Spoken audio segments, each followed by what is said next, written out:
Good morning, class 7th. Now, today we'll start our revision. Okay, first of all, we'll start our revision from History, Chapter 1.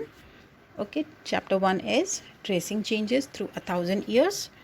Okay, in this chapter, we have talked about what were the sources by which were used by historian for study of medieval period. Okay, so medieval period को कौन कौन से sources से पता लगाया, coins, inscriptions, architecture और textual record से जो भी कॉइन्स थे उनको देखकर वो हिस्टोरियंस पता लगाते थे कि ये कौन से किंग ने बनवाया होगा. ठीक है, इस तरह के कितने सारे कॉइन्स बनवाए होंगे या उन पे जो भी लिखा हुआ है और वो कॉइन्स कब से कब तक प्रेवेलेंट थे. जैसे आज हम कॉइन्स को बहुत कम यूज़ करते हैं, आजकल हम जो पेपर करेंसी है उसको यूज़ करते हैं.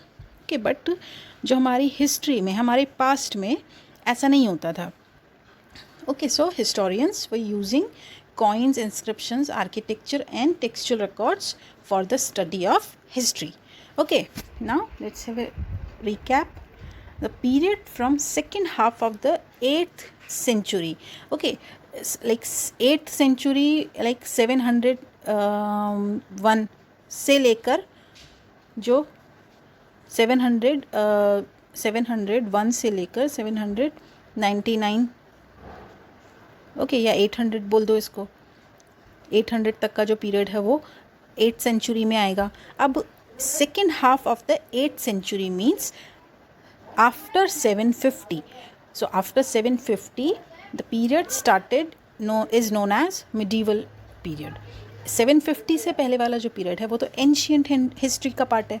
ठीक है, तो 750 से जो 18th सेंचुरी 1857 AD का जो पीरियड है, ठीक है, 750 AD से 1857 AD तक का जो पीरियड है वो है हमारा मिडीवल हिस्ट्री. और इस चैप्टर में हम इसी पीरियड की बात कर रहे हैं. इसी पीरियड में जो भी चेंजेस हुए हैं उनके बारे में हम शॉर्ट में डिस्कस कर रहे हैं. So this period is known as medieval period of Indian history. The term Hindustan was used by Persian chronicler Minhaj Siraj in 13th century. सबसे पहले जो हिंदुस्तान टर्म जिसको आज हम इंडिया कहते हैं, उसके लिए हिंदुस्तान टर्म को किसने यूज़ किया था? मिन्हाज सिराज ने. बट इससे पहले भी कुछ ऐसी टर्म्स हिंदुस्तान यानी कि इंडिया के बहुत सारे नाम थे, वो बहुत सारे लोगों ने और बहुत सारी बुक्स में डिफरेंट नेम्स यूज़ हुए थे. Okay, when I discussed this chapter earlier, that time also I showed you different terminologies were used for our country India. Now again I am going to show you those terms. See, these are the new and old terminologies, means different terms which were used for our country India. Like पुराण जो थे हमारे, पुराणास जो book थी उसमें India को भारतवर्ष कहा गया. Okay, then Parsi people जो थे दे used term Sapta Sindhu for our country India. Then Greek people used India. First of all India नाम किसने दिया था? ग्रीक्स ने. पर्शियंस ने इंडिया को बोला था इंडस. ओके, पर्शियन जो today is Iran, present day Persia को ईरान कहते हैं. ओके, देन मिन्हाज सिराज जो 13th सेंचुरी का क्रॉनिकलर था, he used the term Hindustan, but he used to describe the area between Ganga and Yamuna. ठीक है, that area he used as Hindustan. But Babur also used the term Hindustan for our country. Okay, but Babur used in a different sense. Babur used the word to describe the geography and flora and fauna. Geography, flora, fauna and culture of Indians. ये सबको show करने के लिए उसने Hindustan word को use किया, जबकि मिन्हाज सिराज ने to describe area between Ganga and Yamuna. Okay, Amir Khusro ने भी इंडिया को हिंद बोला था. So all these terms are clear. Basic sources used by historians for learning medieval period are coins, inscriptions, architecture and textual record. We have seen it earlier. Manuscript and textual records increased during this period as paper gradually became cheaper and more widely available. Okay, because उस पहले तो inscriptions पे लिखते थे, but जब paper थोड़ा सा और चीप हुआ तो मनुस्क्रिप्ट्स यूज़ की जाने लगी, और मनुस्क्रिप्ट्स और टेक्सचुअल रिकॉर्ड मींस जो उनकी बुक वगैरह उससे बुक्स बाइंड करके और उन बुक्स में जो सारी हिस्ट्री है उसको रिकॉर्ड करते थे. Prominent groups of people emerged during this period were Rajputs, Ahoms, Marathas, Sikh, Jats and Kayast. All these groups, all these jatis were emerged during this people. Okay, prominent means specific group of people. People were grouped into jatis or subcaste on the basis of their background and occupations. ठीक है, उनके occupations जो भी वो काम करते थे उसके बेसिस पे उनकी जातीज ग्रुप होती थी या फ्रेम होती थी. ऐसा नहीं है कि ब्राह्मण का बेटा ब्राह्मण होगा. No, whoever was doing the brahman's job, brahman's task, he was known as brahmin. Means if a person is doing as a businessman, okay, trader, then he was known as vaishya. Okay, means व्यापारी.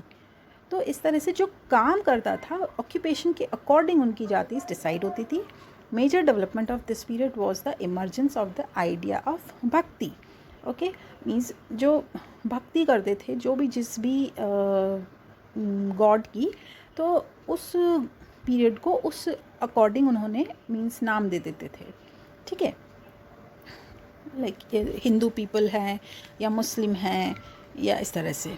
ठीक है, holy teachings of Quran, the teachings of Holy Quran was also brought to India in 7th century. Then followers of Islam were divided into two subsets, Shia and Sunni. Shia और Sunni थे, ये आपको पहले ही बता दिया था. Then at different moments in this period, new technologies made their appearance, like Persian wheel in irrigation, the spinning wheel in weaving, and firearms in combat. These were the main technologies and these are very important. The new foods and beverages also arrived in this subcontinent in this period. In the middle of the 19th century, British historian divided the history of India into three periods: Hindu, Muslim and British. ठीक है, ये three periods बहुत ज़्यादा important है, please learn it. Hindu, Muslim and British. Okay. This division was based on the idea that religion of rulers was the only important historical change and that there were no other significant developments in economy, society or culture. सिर्फ जो था historical change में सबसे बड़ा change क्या था? That religion of rulers. Okay, that some rulers were belong to Hindu religion, some were belonging from Muslim, and some rulers who came from out of the India, means from Britain, they became here the ruler afterwards and they were known as British. So their religion was their main change and no other significant change was seen in the society. Prosperity during this period brought European trading companies to India. और India जितना prosperous था इसीलिए European trading companies India में आई. अब जो main जो terms आई हैं, ठीक है, manuscripts means a handwritten book. Jati means a jati is group of people who have their identity on the basis of their background and occupation. ठीक है, जाति आज वो ब्राह्मण जाति या जैसे जैन या बहुत सारी जो जातिज हैं वो नहीं. जो जाति थी पहले वो divided थी according to their occupation. Then region means a portion of land. Then periodization, the process of dividing the past into large segments. They are known as periods and each period possesses shared characteristics. Shared characteristics means जैसे हिंदू, मुस्लिम, British, ये जो तीन periodization जो British scholars ने किए, तो हर period में कुछ ना कुछ उनका स्पेसिफिक जो कैरेक्टरिस्टिक्स स्पेसिफिक मतलब जो खूबियाँ थी वो देखने को मिलती थी. देन कुछ जो इम्पॉर्टेंट डेट्स हैं यहाँ पे इस चैप्टर में वो हैं, सबसे पहले 1154 AD. First of all al-Idrisi made a map of Indian continent, Indian subcontinent. ठीक है, कॉन्टिनेंट जो एशिया कॉन्टिनेंट है, ठीक है, एशिया कॉन्टिनेंट का एक पार्ट है इंडिया। एशिया कॉन्टिनेंट में और बहुत सारे सब कॉन्टिनेंट्स आते हैं, जैसे बांग्लादेश हो गया, जैसे श्रीलंका हो गया, जैसे पाकिस्तान हो गया, ओके, म्यांमार हो गया, बहुत सारे सब कॉन्टिनेंट्स आते हैं। तो इंडिया भी एक सब कॉन्टिनेंट, एशिया कॉन्टिनेंट का एक पार्ट है। तो अल दर्सी ने सबसे पहले एक मैप बनाया था, ओके, और उसके बाद दूसरा मैप एक फ्रेंच कार्टोग्राफर ने बनाया था, ओके, उसके 600 ईयर्स बाद में, ठीक है, उस सेकेंड मैप बनाया था फ्रेंच कार्टोग्राफर ने। Then 1266 to 1287 this period was of reign of Ghiyasuddin Balban, means इस पीरियड में इसका गयासुद्दीन बलबन का रूल था। देन 1356 में क्या था, ज़ियाउद्दीन बारानी, जो कि 14th सेंचुरी का क्रॉनिकलर था, ठीक है, 14th सेंचुरी। तो ये इसने क्या लिखा, first chronicle another version 2 years later. First chronicle उसने लिखा एंड उसका सेकंड जो वर्जन था वो उसके 2 years के बाद में उसने लिखा। Now I hope you would have got very well this